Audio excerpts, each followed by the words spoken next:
Today we're going to be talking about judgment. So I think that a lot of people may not know this, but in the beginning of Genesis, before Yah created the earth, Yah said, in the beginning Yah created the heaven and the earth was without form and void, and darkness was upon the face of the deep.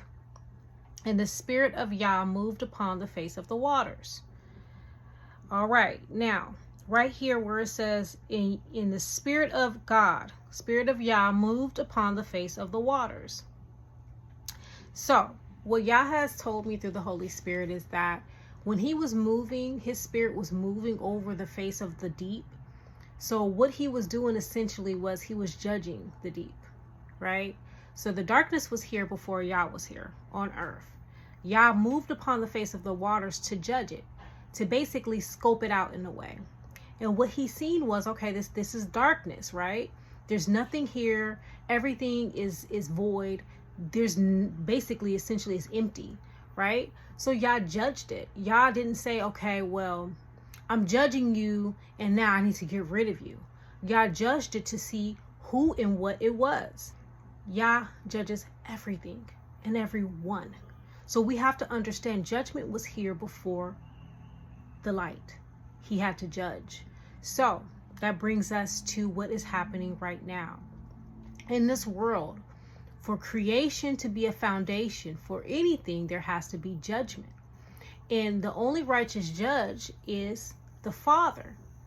Now, the Father has given judgment to the Son, which is Yahshua, Jesus. Jesus is now allowed to judge because he has been judged. When was he judged? He was judged on the cross.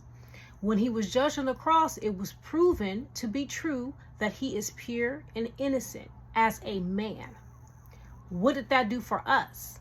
It created a fusion so that we can be adopted in as sons and daughters and to be judged according to how the Son of Man was judged, right? He is pure and innocent. And by his blood, now that when we're judged, we can use his name and say, no, this Yahshua. When we're being judged by the Father, and he gonna look at Yahshua, he gonna say, that's right. That's our get out of jail free card, right? I hate to say that, but that's the way that the Holy Spirit is telling me to say it so people can understand. So if we were to be judged by ourselves, we would be condemned. But because he was judged on the cross, and when he was judged on the cross, his blood was pure and innocent. So now we are resurrected with him as well. Before anything and everything, there's judgment. That is what patterns the foundation of the world. So we have to understand when you judge things, right? You judge with Yahshua first so that you can make a righteous judgment. And then the Holy Spirit will tell you what to do in that manner. All right. Hope this helps. Be blessed.